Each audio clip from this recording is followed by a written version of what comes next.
قرآن مجید کی ہر آیت کا ایک ظاہری معنی ہوتا ہے اور ایک باطنی معنی ہوتا ہے.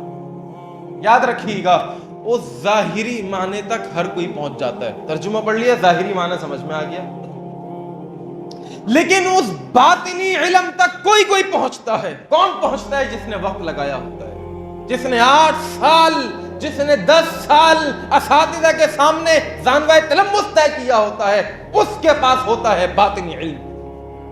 وہ جانتا ہے پوشیدہ حکمتوں کو، وہ جانتا ہے ان مصالح کو، ان رازوں کو. آج ہمارا المیہ یہ ہے. المیہ پتہ ہے کیا ہے؟ کہ جس نے ایک حدیث پڑھ لی کہ نہیں جی مسئلہ تو ایسے ہی ہے، بخاری کی حدیث ہے میں نے پڑھی.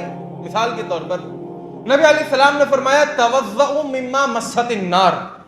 بہت توجہ کے ساتھ، توضؤوا مما مست النار، جس چیز کو آگ پر پکایا جائے اس کو کھانے کے بعد وضو کرو.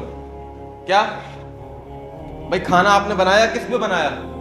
آگ پر بنایا، چولہے پر بنایا. توضؤوا مما مست النار، جس کھانے کو آگ پر بنایا گیا ہو اس کو کھانے کے بعد کیا کرو؟ وضو کرو. اب اگر کسی نے یہ حدیث پڑھ لی، عالم تو ہے نہیں، چلتے پھرتے اسلام 360 نکال کر جو ہے وہ یہ تو صحیح حدیث ہے بالکل. ارے میں بتاتا ہوں، ابھی جا کے برابر میں دوستوں کو بتا رہے ہیں، کہہ رہے ہیں نہیں بھائی کیا ہو گیا، ہمارے بزرگ، ہمارے اسلاف سب کھانا کھا کر کے جو ہے وہ کلی کر کے نماز پڑھ لیتے ہیں، تم کیا بات لے کر کے آئے ہو؟ وہ دکھائے گا صحیح حدیث ہے. اب سامنے والا گھبرا جائے گا، یہ کیا مسئلہ ہے یار، یہ تو حدیث سنا رہے اور صحیح حدیث ہے.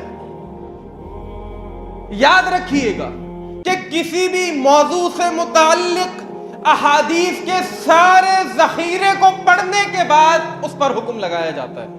سارے ذخیرے کو. ایک موضوع سے متعلق 100 حدیثیں ہیں تو 100 حدیثوں کو پڑھ کر ایک عالم فتویٰ دے گا، حکم لگایا جائے گا.